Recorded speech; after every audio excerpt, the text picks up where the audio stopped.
Assalamualaikum warahmatullahi wabarakatuh. Alhamdulillah wassalatu wassalamu ala rasulillah, la hawla wa la quwwata illa billah. Ashhadu an la ilaha illallah wahdahu la syarikalah, wa ashhadu anna muhammadan abduhu wa rasuluhu, la nabiyya wa la rasulahu ba'dah. Allahumma salli ala sayyidina Muhammad wa ala alihi wa ashabihi wa man tabi'ahum bi ihsanin ila yaumiddin.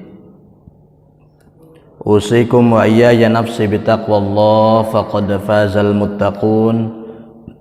Ya ayyuhalladzina amanu ittaqullaha haqqa tuqatih wa la tamutunna illa wa antum muslimun.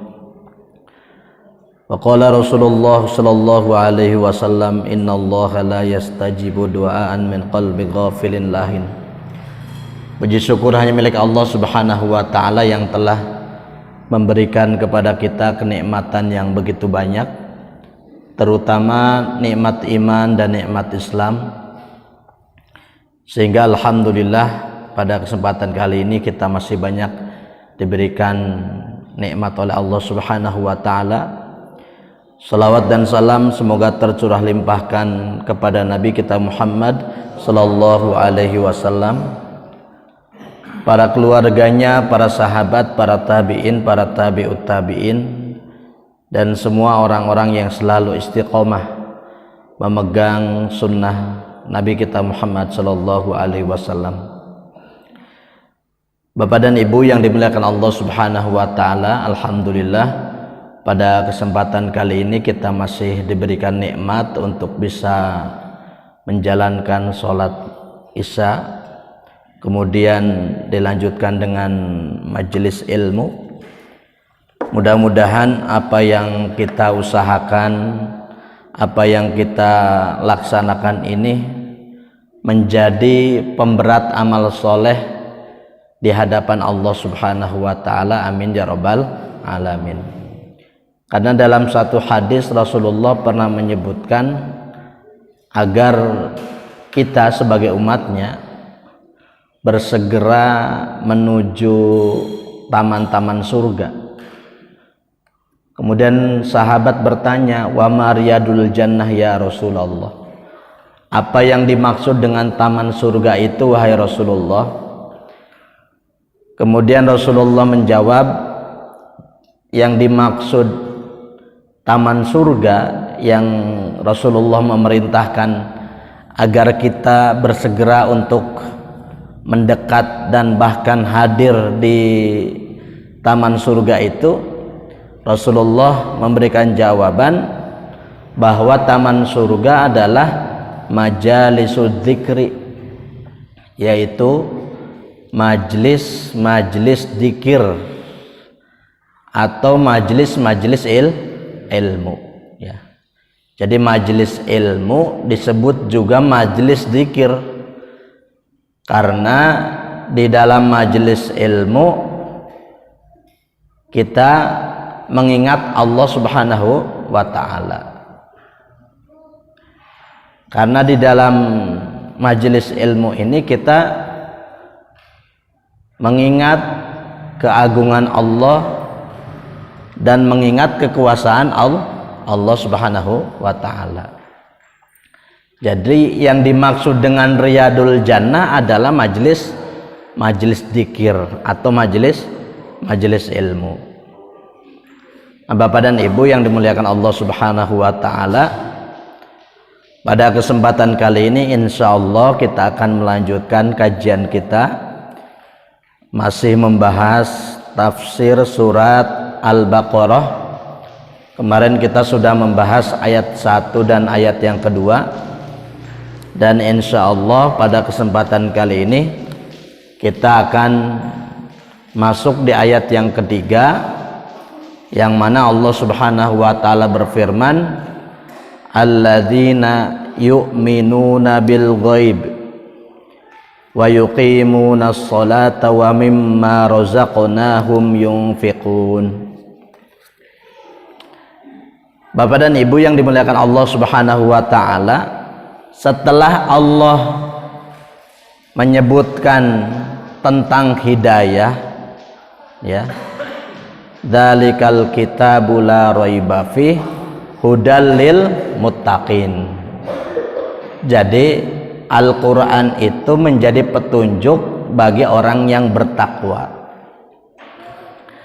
Kemudian di ayat yang ketiganya Allah Subhanahu wa ta'ala memberikan beberapa ciri orang yang bertakwa kepada Allah.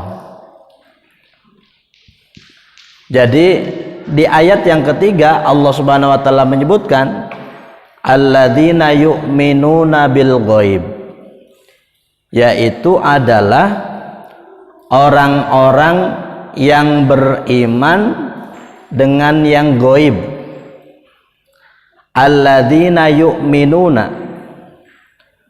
alladzina ini menunjukkan banyak orang, baik itu laki-laki ataupun perempuan.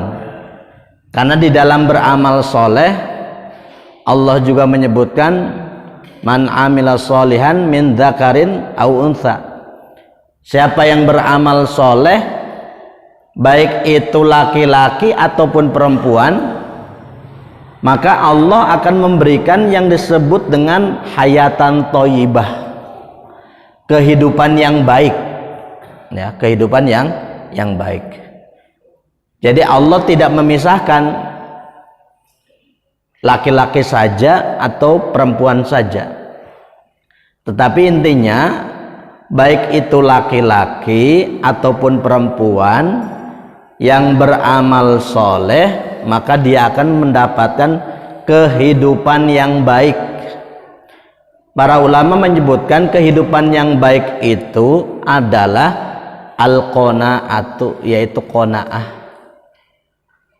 Para ulama menyebutkan qanaah itu adalah ridho bil yasir bima atahu. Jadi menerima apa yang telah diberikan oleh Allah meskipun itu sedikit, itu namanya qanaah. Jadi kehidupan yang baik itu Bapak dan Ibu bukan berarti harus pangkatnya tinggi, titelnya harus banyak, atau bukan harus uangnya banyak, sawah ladangnya banyak, tetapi yang disebut dengan kehidupan yang baik itu adalah bisa mensyukuri apa yang telah diberikan oleh Allah. Coba kita lihat, yang suka korupsi itu pejabat apa rakyat biasa, Pak? Pejabat nggih? Setuju nggih, Pak? Ya, kita nggak usah nyebutkan siapa nggih. Yang suka korupsi itu kan pejabat. Ya. Yang suka korupsi itu kira-kira orang pinter apa orang bodoh? Orang pinter, bahkan sekolahnya tinggi, S3, ya, bahkan mungkin profesor, sekolahnya tinggi, jabatannya juga tinggi, ya. Kira-kira orang yang korupsi itu apakah dia orang miskin? Kebanyakan orang punya, ya. Mobilnya bagus, ya. Dulu kita pernah dapat berita, ya, beberapa menteri yang korupsi. Lagi pandemi malah uang bansosnya dikorupsi. Betul nggak Pak ya? Ya. Ini kan udah jadi rahasia umum ya. Rakyat lagi sulit, malah uang bantuan sosialnya malah dikorupsi. Apakah orang yang ngambil uang itu orang yang nggak punya duit? Enggak. Dia punya duit, punya jabatan, bahkan sekolahnya juga tinggi. Jadi kenapa seseorang uangnya banyak, jabatannya tinggi, sekolahnya juga tinggi. Kenapa dia bisa berbuat seperti itu? Satu, karena dia tidak pintar bersyukur kepada Allah. Ya, tidak pintar bersyukur. Padahal Allah sudah memberikan banyak kenikmatan kepadanya. Tapi kalau tidak bisa bersyukur, ya, maka dia akan melakukan sesuatu yang dilarang oleh Allah.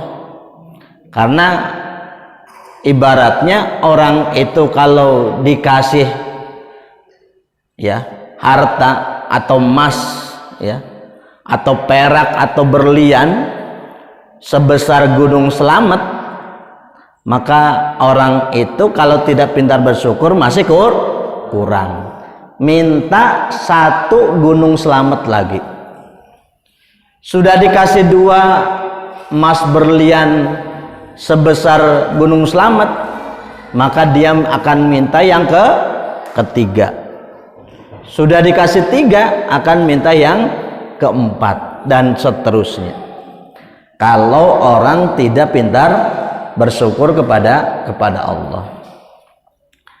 Nah, oleh karenanya Bapak dan Ibu yang dimuliakan Allah Subhanahu wa taala, jadi alladzina yu'minuna bil ghaibi, yaitu orang-orang yang beriman kepada yang gaib. Jadi beriman kepada yang gaib itu menjadi motivasi agar kita semangat dalam beribadah, ya, agar kita semangat dalam beribadah. Kita sering mendengar bagaimana kekuasaan Allah atau Allah menciptakan yang namanya surga. Kira-kira surga itu hal yang gaib apa yang nampak, Pak? Gaib, tidak terlihat, ya, dan kita belum merasakannya. Tapi nanti kalau kita sudah merasakan, itu udah nggak jadi yang gaib lagi, karena kita sudah merasakannya. Jadi beriman kepada yang gaib ini menjadi motivasi besar, menjadi penyemangat. Kalau seandainya surga itu, atau kita misalkan di dunia ini pernah ke surga, kira-kira penasaran atau sudah nggak penasaran, Mbak? Pernah ke surga? Mungkin kita udah nggak penasaran karena pernah ke surga. Orang Purbalingga kalau jalan-jalan kemana, Pak? Hah? Purbosari. Yang sini apa namanya, Pak? Akuarium, ya. Akuarium, ya. Kira-kira Bapak dan Ibu kan udah bolak-balik ke sana nggih? Lihat akuarium, lihat ikan besar. Kira-kira penasaran nggak, Pak? Enggak, udah biasa. Sudah biasa. Tapi bagi orang yang tidak pernah ke sana, cuman dapat kabarnya saja, itu jadi penasaran. Bahkan dari tempat saya pun, kalau anak-anak TK nyampe ke sini, Pak, dari Brebes itu, kalau jalan-jalan akhir tahun atau semesteran, datangnya ke akuarium. Itu kecamatannya apa masuknya, Pak? Hah? Oh, Padamara, ya, Padamara. Jadi bagi orang yang sudah biasa, maka tidak penasaran. Tapi bagi orang yang tidak pernah ke sana, itu sesuatu yang menjadi penasaran. Seperti apa tempatnya, sebesar apa ikannya, bagaimana kondisinya, karena dia tidak pernah ke sana. Termasuk kita, ya. Surga itu sesuatu yang gaib. Kita mendengar bagaimana Allah menceritakan tentang surga di dalam Al-Quran itu sangat banyak sekali, ya. Jadi sangat banyak sekali. Nah, oleh karenanya di sini disebutkan alladzina yu'minuna bil ghaibi, yaitu orang-orang yang beriman terhadap yang gaib. An Abi Ishaq an Abil Ahwas an Abdullah qala al imanu at-tasdiqu. Yang dimaksud dengan iman itu adalah at-tasdiq. Tasdiq itu mempercayai atau membenarkan, itu namanya tasdiq.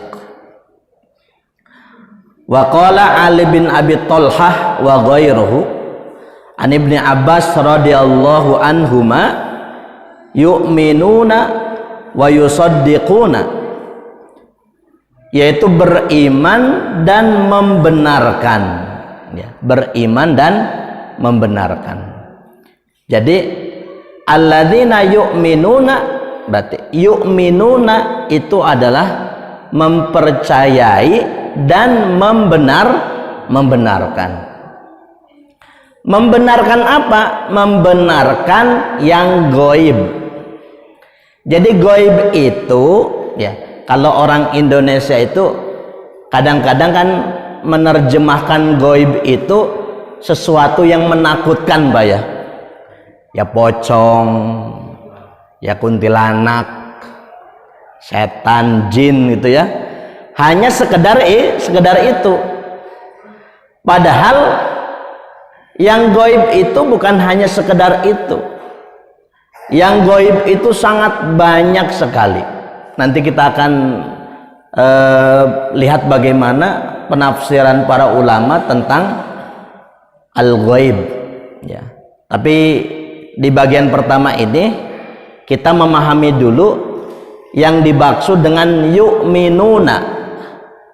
Yu'minuna berarti yusaddiquna, membenarkan, ya, atau mempercayai. Membenarkan atau mempercayai. Nah, Bapak dan Ibu yang dimuliakan Allah Subhanahu wa taala, maka di sini sebutkan fa amma idastu'mila mutlaqan fal imanu syar'iyyul matlubu la yakunu illa i'tiqadan wa qaulan wa amalan. Kalau kalimat iman itu mutlak sendiri, tidak dibarengkan dengan amal soleh atau yang lainnya, maka secara syar'i yang dimaksud dengan iman di sana adalah satu, i'tiqadan, meyakini, ya. Yang kedua, qaulan, diucapkan. Yang ketiga, amalan, diamalkan. Atau bisa disebut dengan, ya, tasdiq bil qalbi, menerima dengan hati. Jadi iman itu adalah kita menerima dengan hati kita.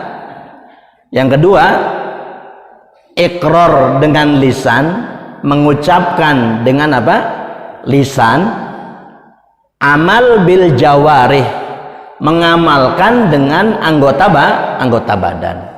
Itu namanya iman. Kalau seseorang beriman kepada Allah, berarti meyakini bahwasanya Allah yang menciptakan, Allah yang mengatur alam semesta, ya, Allah yang memberikan rezeki, Allah yang mengatur seluruh apa yang ada di alam semesta ini. Kita bersyahadat dengan dua kalimat syahadat. Kemudian yang kedua, ya, apa yang ketiga, yaitu mengamalkannya, mengamalkan apa yang diperintahkan oleh Allah. Itu yang disebut dengan iman. Jadi iman itu tidak cukup hanya asyhadu alla ilaha illallah wa asyhadu anna muhammadar rasulullah, nggak cukup. Tetapi dua kalimat syahadat itu harus sampai ke dalam hati kita. Tidak hanya sampai ke dalam hati, tapi perlu ada bukti. Buktinya apa? Buktinya adalah amal. Berarti kalau Allah nyuruh sholat, maka apa? Maka kita sebagai orang yang beriman melaksanakan sholat. Kalau Allah nyuruh puasa Ramadan, maka sebagai bukti kita keimanan kita kepada Allah, maka kita melaksanakan puasa Ramadan. Itu yang disebut dengan iman. Jadi alladzina yu'minuna berarti orang yang meyakini, yang mempercayai ya bil ghaib, yaitu sesuatu yang gaib. Di sini juga disebutkan al-imanu qaulun wa amalun yazidu wa yanqusu ya. Iman itu ya, baik itu perkataan atau amalan, bisa bertambah dan juga bisa berkurang. Jadi iman itu bisa naik, bisa turun ya. Iman itu bertambah dengan ketaatan kita kepada Allah, dan iman itu turun karena kemaksiatan kita kepada Allah Subhanahu wa taala. Nah, di bulan Ramadan itu biasanya iman itu naik apa turun, Pak? Naik ya. Iman itu naik ya. Jadi di bulan Ramadan kita lebih rajin baca Quran, lebih rajin sholat, lebih rajin juga zikir ya. Jadi di bulan Ramadan itu alhamdulillah iman kita naik. Kenapa bisa naik? Ya, karena di bulan itulah Allah Subhanahu wa taala ya memperbanyak diantaranya pahala yang Allah berikan. Jadi pahala itu bisa nilainya bertambah ya. Itu karena dua. Yang pertama adalah syarful makan, karena mulianya tempat. Yang kedua syarfuz zaman, karena mulianya waktu. Orang baca Quran di bulan Ramadan dengan baca Quran di bulan biasa itu berbeda pahalanya. Kenapa pahalanya berbeda? Karena kemuliaan waktu ya, kemuliaan waktu, yaitu bulan Ramadan. Orang sholat di bulan Ramadan dengan sholat di bulan biasa itu pahalanya lebih banyak di bulan Ramadan. Kenapa? Karena kemuliaan tempat.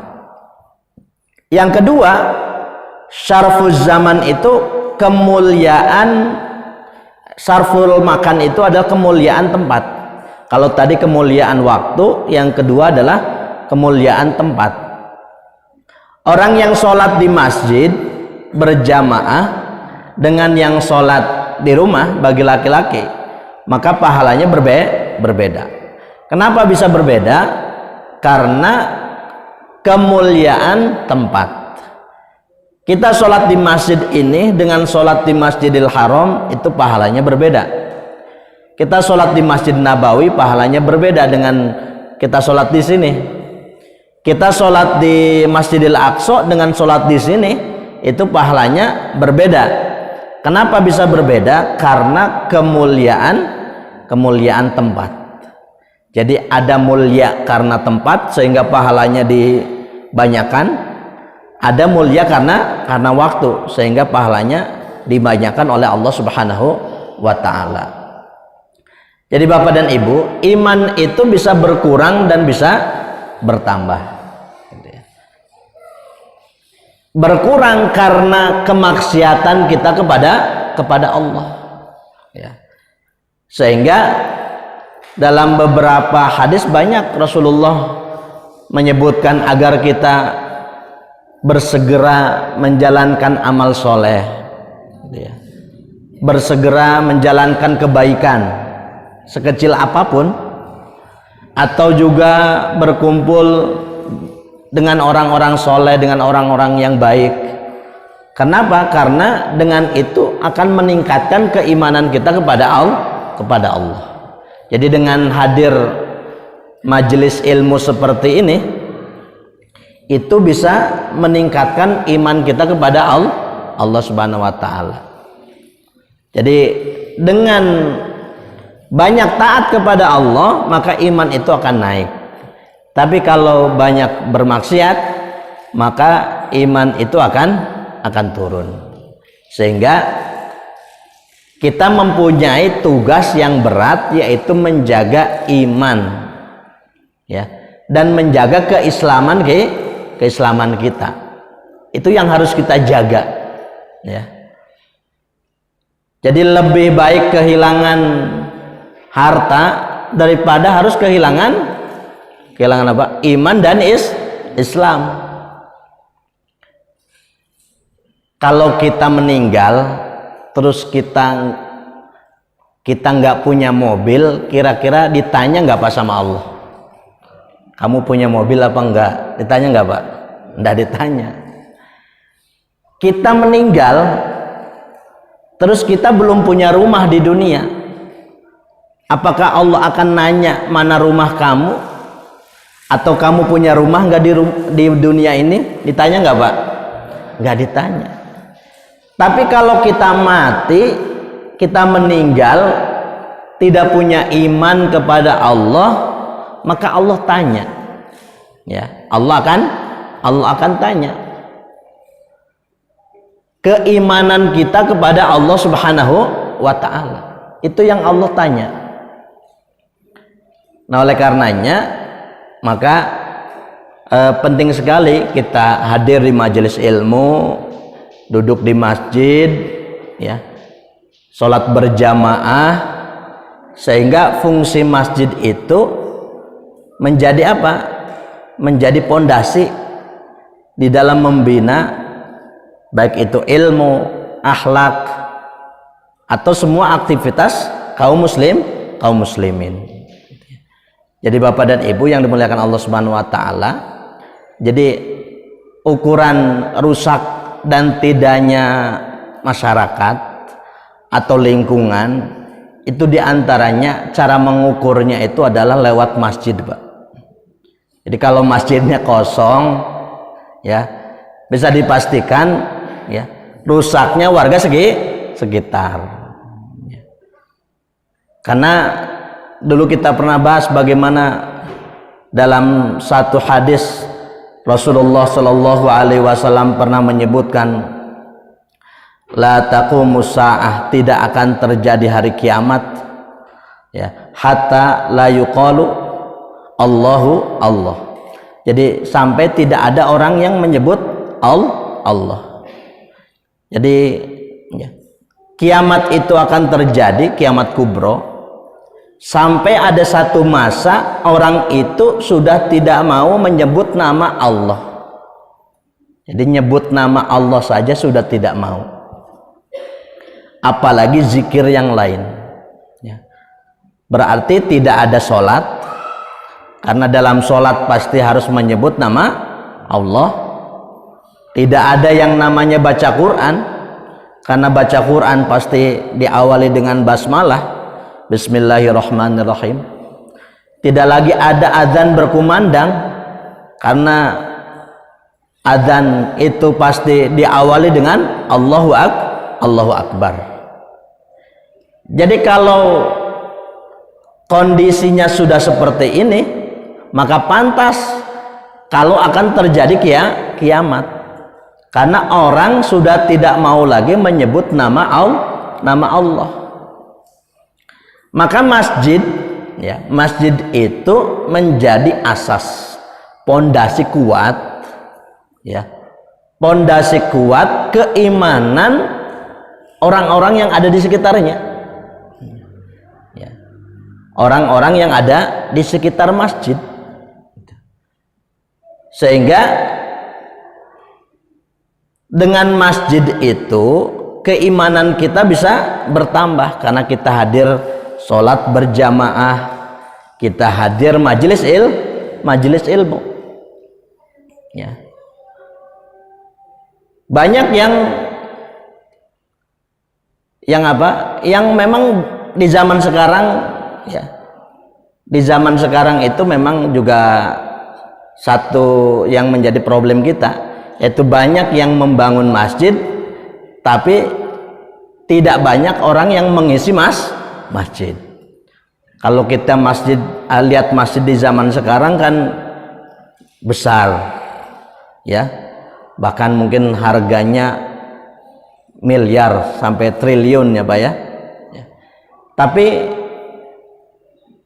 bagaimana harus berpikir agar masjid itu bisa diisi, ya. Banyak orang yang memakmurkan masjid. Nah, kalau masjid ini kosong, ya, masjid di mana saja, maka itu mencerminkan kiamat itu sudah dekat, karena orang sudah tidak mau lagi datang ke masjid, sehingga sudah tidak mau lagi berzikir mengingat Allah subhanahu wa ta'ala, ya. Mungkin bapak dan ibu yang sudah sepuh ini pernah merasakan bagaimana tidur di masjid nggih, Pak? Kira-kira anak sekarang masih pada mau nggak, Pak? Bapak dan ibu-ibu enggak mungkin, ya. Bapak-bapak, ya, dulu kalau pulang mungkin kerja atau pulang sekolah, pada sekolah, Pak, SR dulu, ya, sekolah rakyat, ya. Biasanya mainnya ngumpul di mana, Pak? Di musola atau di masjid. Bahkan nginepnya juga di masjid. Nah, zaman sekarang kan anak-anak juga mereka tidak mau mendekat ke masjid, karena memang ada mainan yang lebih apa, Pak? lebih nyaman, yaitu main HP di rumah, atau mungkin main motor kemana, ya, dan yang lainnya sebenarnya. Tapi kita sebagai orang tua maka mempunyai kewajiban, ya, Jadi anak usia 9 tahun, 10 tahun itu paling minimalnya 3. 1, bacaan Qur'annya sudah benar. 2, wudunya sudah benar. 3, sholatnya sudah benar. Itu saja, minimal 3 itu. Anak usia 9 tahun, 10 tahun itu harus dipastikan, ya. Urusan yang lain bisa nanti, tapi urusan 3 ini jangan ditunda, gitu, ya. Nah, Bapak dan Ibu yang dimuliakan Allah Subhanahu wa ta'ala, jadi iman itu bisa bertambah dan juga bisa berkurang. Bertambah karena keimanan kita kepada Allah atau karena ketaatan kita, berkurang karena kemaksiatan kita kepada Allah Subhanahu wa ta'ala. Kemudian di sini sebutkan yu'minuna bil ghaibi, berarti tadi membenarkan hal yang gaib, ya, hal yang gaib. Qala yu'minuna billah, yang pertama, ya, beriman kepada Allah, mempercayai Allah Subhanahu wa ta'ala, ya.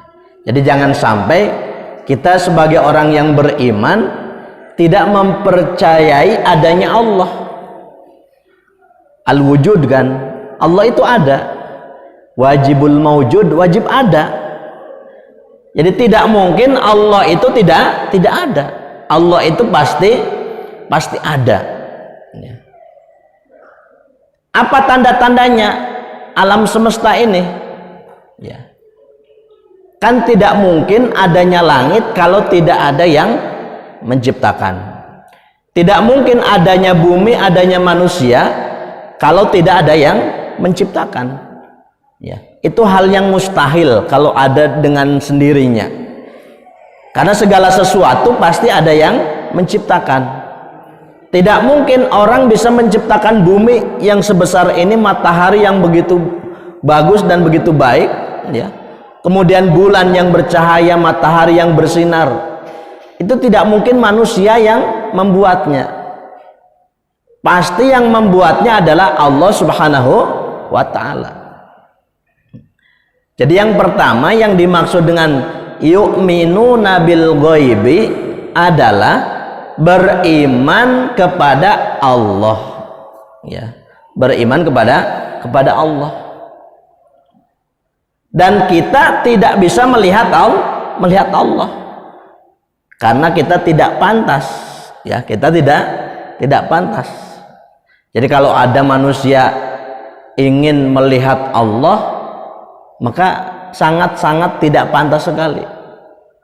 Kita itu kan makhluk biasa, banyak dosa, sedangkan Allah itu Rabbul Alamin, Rabb semesta alam, maha sempurna segala-galanya.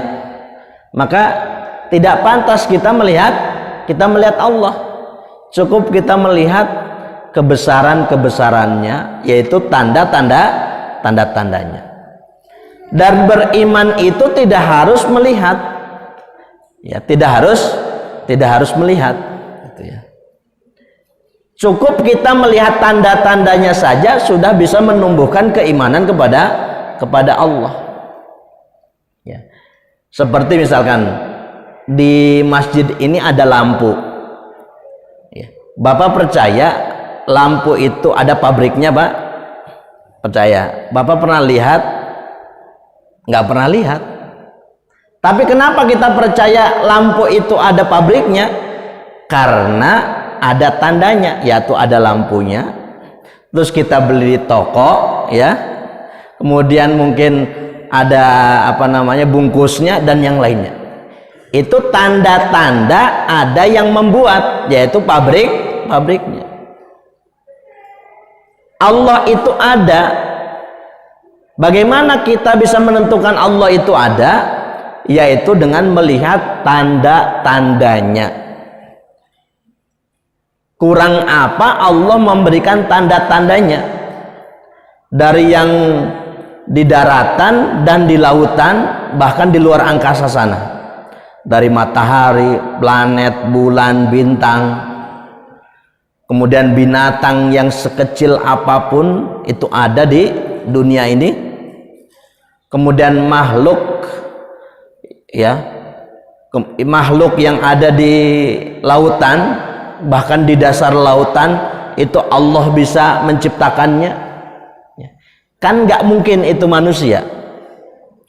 Manusia bisa membuat robot, tapi tidak persis seperti manusia. Punya keterbatasan, ya, punya keterbatasan. Ya, karena Allah itu, ya, berbeda dengan makhluknya. Jadi kalau kita tidak menyembah Allah, apakah derajatnya Allah sebagai Tuhan itu turun, Pak? Turun apa enggak, Pak? Misalkan kita nih di desa Limbangan ini semuanya enggak nyembah Allah, apakah Allah nanti turun derajat? Tidak turun derajat. Allah tetap Allah, ya. Bahkan satu dunia ini tidak menyembah Allah, Allah itu tidak turun derajat. Beda sama pejabat, Pak. Ya, pejabat itu kalau nggak dipilih oleh rakyatnya turun derajat nggak, Pak? Bisa jadi pejabat? Nggak bisa. Ya, tidak bisa jadi pejabat kalau tidak dipilih oleh rakyatnya. Maka statusnya akan turun. Itulah manusia. Allah itu tidak membutuhkan apapun, sedangkan manusia membutuhkan makan, minum, butuh saudaranya, suami butuh istrinya, istri butuh suaminya, anak butuh kedua orang tuanya. Itu manusia. Sedangkan Allah tidak butuh apapun. Ya. Kenapa Allah menciptakan malaikat? Kadang-kadang ada yang menyampaikan, oh berarti Allah terbatas. Karena Allah menciptakan malaikat. Ada malaikat tugasnya ini, tugasnya ini, tugasnya ini. Jadi Allah menciptakan malaikat itu bukan berarti Allah itu lemah. Justru itu menunjukkan Allah itu yang maha kuasa dan bisa menciptakan segala-galanya, bahkan bisa menciptakan makhluk yang namanya malaikat. Itu saking hebatnya Allah. Jadi bukan berarti Allah itu lemah, justru menunjukkan Allah itu kuasa terhadap segala-galanya. Nah, Bapak dan Ibu yang dimuliakan Allah Subhanahu wa taala, jadi yu'minuna bil ghaibi, beriman kepada yang gaib, artinya beriman kepada Allah. Ya. Ini jadi pondasi, Pak. Ya. Jadi orang kalau sudah tidak beriman kepada Allah, maka batal syahadatnya, rusak keimanannya kepada Allah. Ya. Beriman kepada dukun, percayanya ke dukun, percayanya ke paranormal dan yang lainnya, maka bisa membatalkan syahadat. Ya, bisa membatalkan syahadat. Yu'minuna billahi wa malaikatihi, beriman kepada Allah dan beriman kepada malaikatnya, ya. Wa kutubihi, dan kitab-kitabnya, ya. Yang kedua berarti beriman kepada para malaikat Allah, ya. Malaikat itu kan ada karena Allah yang menciptakan dan disebutkan berkali-kali di dalam Al-Qur'an. Ya. Wa kutubihi, dan kitab-kitabnya, wa rusulihi, dan rasul-rasulnya, wal yaumil akhiri, dan beriman kepada hari akhir. Ya. Beriman kepada hari akhir. Maka kita wajib membenarkan adanya hari akhir. Kita harus percaya. Tapi jangan sampai kita menentukan waktunya. Cukup kita meyakini tanda-tandanya kita lihat, tetapi tidak boleh menentukan kiamat itu kapan terjadi. Itu yang tidak diperbolehkan.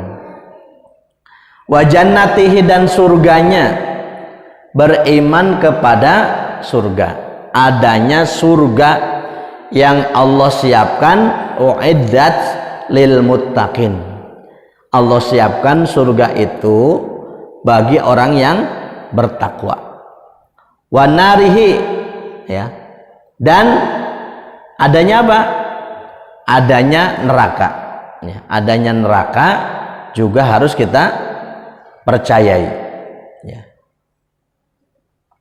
Wa yu'minuna bil hayati ba'dal mauti wal ba'thi, dan beriman terhadap apa? Kehidupan setelah mati. Nah, ini juga sangat penting. Wajib beriman, ya, mempercayai adanya kehidupan setelah kita mati. Jadi setelah kita meninggal, maka kita akan masuk ke alam kubur. Setelah alam kubur selesai, maka kita akan dibangkitkan oleh Allah, ya, di padang mahsyar nanti. Nah, ini juga harus kita percayai. Nah, Bapak dan Ibu yang dimuliakan Allah Subhanahu wa taala, wa ma dzakara fil Qur'an, dan apa saja yang disebutkan di dalam Al-Qur'an. Jadi apa saja yang disebutkan di dalam Al-Qur'an, wajib kita itu tasdik, mempercayainya, ya, dan meyakininya itu adalah kebenaran dari Allah Subhanahu wa ta'ala. Nah, itu yang disebut dengan alladzina yu'minuna bil ghaibi, yaitu orang-orang yang beriman dengan yang gaib. Kemudian selanjutnya wa yuqimunas sholata, yaitu orang yang bertakwa, ya, yang tadi disebutkan di ayat yang kedua, hudalil muttaqin.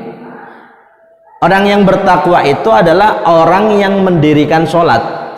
Wa yuqimunas sholata, yaitu orang-orang yang mendirikan sholat. Yuqimunas sholata ay yuqimunas sholata bifurudiha, yaitu orang yang menjalankan sholat, ya, yaitu orang yang menjalankan sholat dengan fardu-fardunya atau rukun-rukunnya. Ibnu Abbas menyebutkan iqamatis sholati itmamur ruku'i, menyempurnakan ruku. Kata Ibnu Abbas, yuqimunas sholata, yang pertama rukun-rukunnya terpenuhi. Rukun sholat itu terpenuhi, ya. Yang kedua, kata Ibnu Abbas, yuqimunas sholata itmamur ruku'i, yaitu menyempurnakan ruku, ya, menyempurnakan ruku, ya. Jadi rukunya itu sempurna, karena kadang ada orang sholat rukunya itu tidak sempurna, punggungnya itu tidak lurus, hanya sekedar menundukkan badan, ya, menundukkan badan, sehingga posisi punggungnya itu tidak lurus dan rukunya disebut tidak sempurna. Wasujudi, dan sujudnya, ya, sujudnya juga sempurna. Karena Rasulullah pernah melihat ada seseorang yang melaksanakan sholat, ya, tetapi sholatnya itu cepat, ya, sholatnya cepat. Jadi dia sholat, ruku, sujud, dan gerakan-gerakan yang lainnya sangat cepat sekali. Maka Rasulullah menyampaikan, sholli fa innaka lam tusolli, sholat lagi karena kamu belum sholat. Kemudian orang itu sholat lagi dan ternyata masih sama, ya, tidak sempurna sholatnya, bacaannya dan juga gerakannya. Kemudian kata Rasulullah, sholli fa innaka lam tusolli, sholat lagi kamu belum sholat. Ketika sholat lagi ternyata sama saja, ya, bacaan dan gerakannya belum sempurna. Kemudian Rasulullah mengajarkan bagaimana tata cara sholat dari awal sampai akhir, ya. Jadi Rasulullah mengajarkan sholat. Jadi ruku dan sujud yang tidak sempurna ini adalah sholatnya orang-orang munafik, ya. Orang-orang munafik itu di dalam beberapa riwayat kan disebutkan, ya, bahkan di dalam Al-Quran juga disebutkan, ya, wa idza qamu ila sholati qamu kusala. Kalau mereka orang munafik itu menjalankan sholat, mereka itu berdiri untuk menjalankan sholat dengan penuh malas, karena mereka menganggap sholat itu adalah beban yang paling berat, ya, bahkan melebihi beratnya gunung. Itu orang-orang munafik. Ibu-ibu, sholat itu beban apa bukan, Bu? Berat apa mudah, Bu? Mudah nggih? Berat.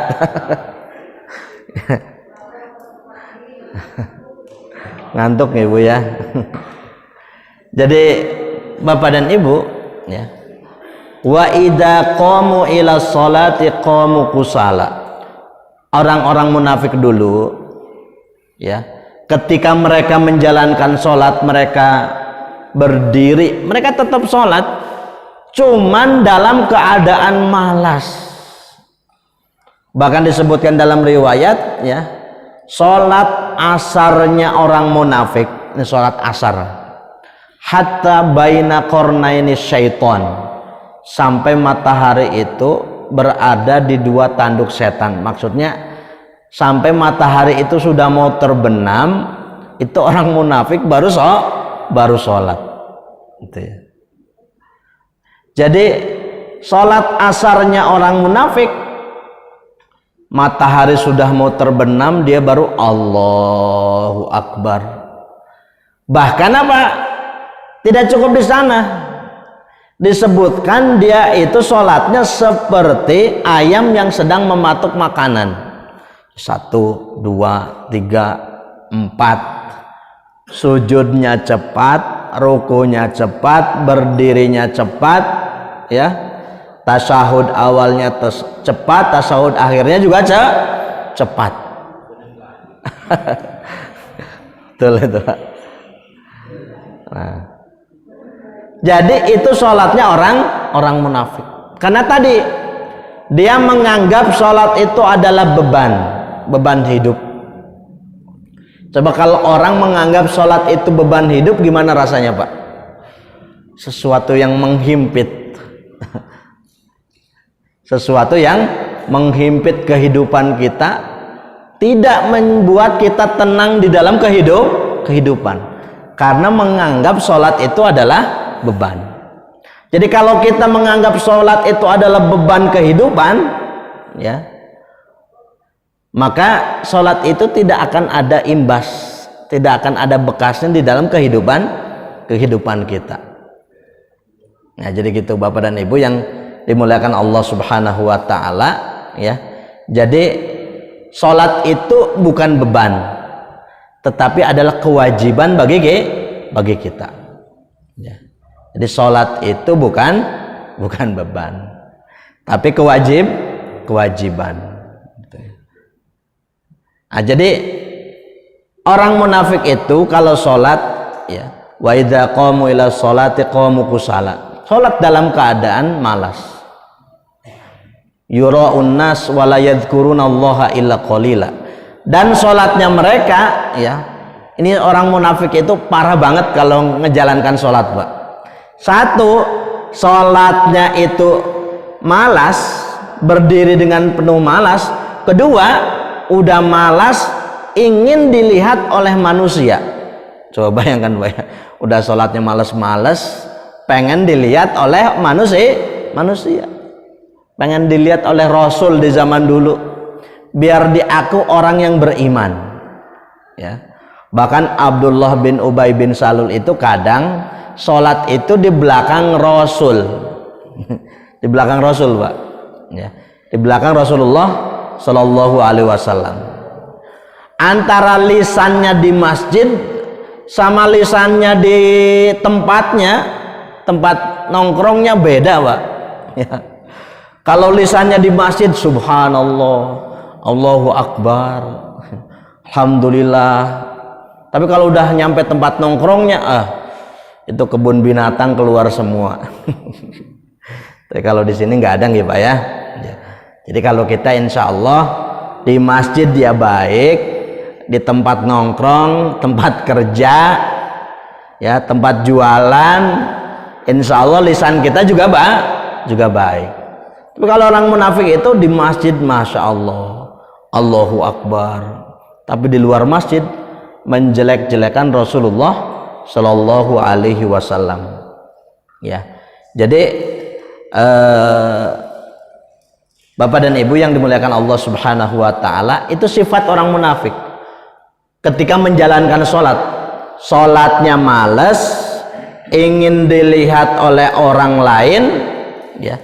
Wala yadhkurunallaha illa qalila, dan tidaklah mereka berzikir kecuali sedikit. Jadi dalam sholatnya itu Bapak dan Ibu, sholatnya itu bukan mengingat Allah. Ini sebenarnya agak mirip sama kita juga, Pak, ya. Kadang-kadang kita juga sholat ingatnya nggak tahu kemana. Ibu-ibu kemana, Bu, kalau sholat ingatnya, Bu? Belum masak, ya, belum nyuci. Bapak-bapak ingatnya kemana, Pak? Hutang.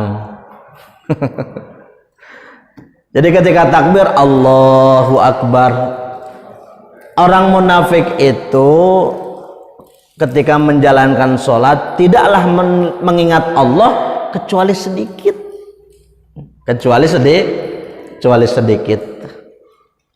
Bahkan setelah sholat pun dia enggan berzikir. Seperti apa? Seperti burung yang ada di dalam sangkar, tidak betah. Ya. Kira-kira Bapak Ibu betah enggak di masjid, Pak? Hah? Betah ya, ada jahe. Jadi ini menjadi tugas kita sebenarnya Bapak dan Ibu, bagaimana anak-anak itu yang masih kecil-kecil itu ya, bagaimana mereka itu betah di masjid. Kira-kira caranya gimana, Pak? Cara yang pertama adalah ajak mereka ke masjid. Berarti sama bapaknya, sama ibunya, gitu ya. Sehingga mereka bisa betah ke masjid, sering ke masjid, ya. Mereka punya apa? Punya pengalaman, ya, sering datang ke masjid sehingga apa? Terbiasa. Jadi wala yadhkurunallaha illa qalila, dan tidaklah mereka itu berzikir kepada Allah hanyalah sedikit. Maka perbanyak zikir, ya, mengingat Allah Subhanahu wa taala. Jadi ini sholatnya orang munafik. Wa yuqimuna sholata itmamur ruku'i wasujudi, ya, menyempurnakan ruku, menyempurnakan sujud, watilawati, dan menyempurnakan bacaannya, ya, baik itu bacaan Qur'annya ataupun bacaan di dalam sholatnya. Wa khusyu'i, dan khusyuk di dalam sholatnya. Jadi khusyuk itu adalah, ya, hati yang selalu mengingat Allah, ya, hati kita mengingat Allah Subhanahu wa ta'ala. Wa qala Qatadah menyebutkan yang dimaksud dengan wa yuqimuna sholata iqamatus sholati, yaitu mendirikan sholat, al muhafadatu ala mawaqitiha. Jadi mendirikan sholat dan menjaga waktunya, ya, menjaga waktu sholat dijaga, gitu. Wa wudu'iha, dan wudunya disempurnakan, isbagut tohur, ya. Wa ruku'iha, dan rukunya disempurnakan. Wa sujudiha, dan sujudnya disempurnakan.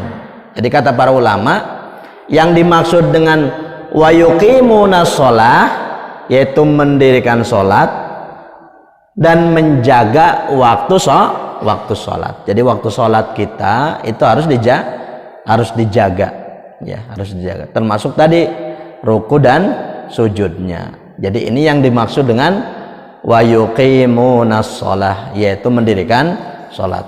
Wa mimma razaqnahum yunfiqun, yaitu adalah orang-orang yang menginfakkan apa yang telah diberikan oleh Allah Subhanahu wa taala, ya.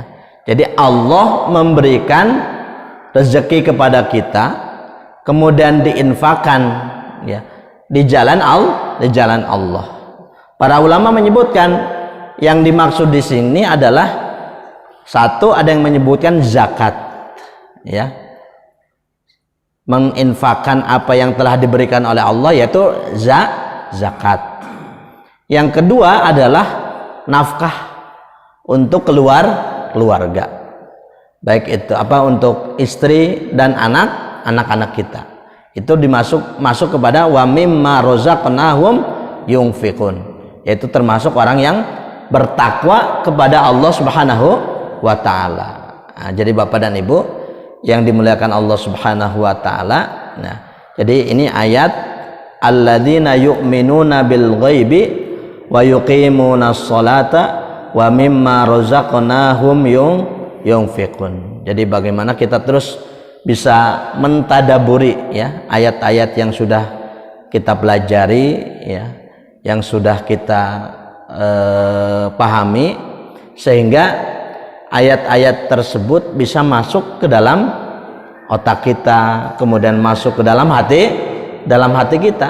Kita baca-baca lagi di rumah ya, kita pelajari lagi di rumah, atau mungkin kita baca terjemahnya lagi di rumah, sehingga ada manfaatnya, sehingga banyaklah kita mempelajari atau membaca Al-Qur'an sebelum tadi yang kita sebutkan. Jadi di akhir sebelum kiamat itu ya orang-orang sudah tidak mau lagi membaca Quran. Meskipun mushaf itu banyak, tetapi orang sudah tidak mau membaca Al-Qur'an. Karena Quran itu adalah apa? Mukjizat dari Allah. Di antara mukjizat dari Allah itu adalah bahwasannya Al-Qur'an itu terjaga. Ya, Al-Qur'an itu terjaga. Kemarin kan kita mendengar di mana, Swedia atau apa, pembakaran Al-Qur'an ya Pak ya. Jadi Al-Qur'an itu dibakar oleh seorang politisi yang ada di sana. Quran dibakar, diinjak-injak seperti itu. Satu sisi kita sebagai orang beriman ya wajib marah. Ya, wajib marah. Karena ayat-ayat Quran dihinakan. Tapi satu sisi juga kita ya tenang-tenang aja. Kenapa tenangnya? Tenangnya gini Pak. Kalau seandainya seluruh ya manusia di muka bumi ini atau seluruh agama ya, seluruh agama sepakat, ayo kita punya kitab suci masing-masing, kemudian kitab suci itu kita buang ke lautan, tidak ada yang tersisa satupun ya, tidak ada yang tersisa satupun. Besok kita lihat yang pertama kali ada kitab suci yang sudah dibuat lagi, kitab suci siapa ya. Jadi semua kitab suci Al-Quran semua dibuang ke lautan, kemudian nanti mungkin Taurat dan yang lain semuanya dibuang, punya orang Kristen, punya orang Hindu, semuanya dibuang. Maka saya pastikan jangankan 1 hari ya, 1 jam ya, 1 jam saja itu saya bisa pastikan akan ada Quran yang baru ya, akan ada Quran yang baru. Kenapa? Banyak orang yang hafal Quran, tinggal suruh tulis lagi. Umat Islam, kumpulkan orang yang hafal Quran, misalkan ada 1000 orang, udah kamu tulis ayat 1 sampai berapa, maka akan ada lagi Al-Quran. Sedangkan umat yang lain atau agama yang lain tidak ada satupun yang hafal kitabnya. Maka mereka akan kesulitan dan tidak akan bisa untuk menulisnya kembali. Tapi umat Islam ya, kurang dari 1 jam saya yakin Al-Quran akan ada lagi ya. Itu hebatnya Quran ya. Apalagi ini baru satu dibakar. Jangankan 1 Pak ya, mau dibakar semuanya saja kita masih punya Al-Quran lagi ya. Masih punya Al-Quran lagi. Itulah kehebatan Quran. Jadi Bapak dan Ibu yang dimuliakan Allah Subhanahu wa taala, perbanyaklah baca Quran. Sebelum sebelum ada masanya orang-orang sudah tidak lagi mau membaca Al-Quran. Jadi mudah-mudahan di ayat yang ketiga ini, yaitu ayat alladzina yu'minuna bil ghaibi wa yuqimunas sholata wa mimma razaqnahum yunfiqun, ini bisa memberikan banyak pelajaran kepada kita semua di dalam kehidupan kita, terkhusus dalam keimanan kita kepada yang gaib, kemudian dalam melaksanakan sholat, dan di dalam berinfak atau memberikan nafkah. Mudah-mudahan apa yang kita kaji pada kesempatan kali ini ada manfaatnya, dan insya Allah kita akan melanjutkan di kesempatan yang akan datang di ayat yang keempat. Mudah-mudahan kita selalu diberikan kemudahan oleh Allah Subhanahu wa taala. Demikian, assalamualaikum warahmatullahi wabarakatuh.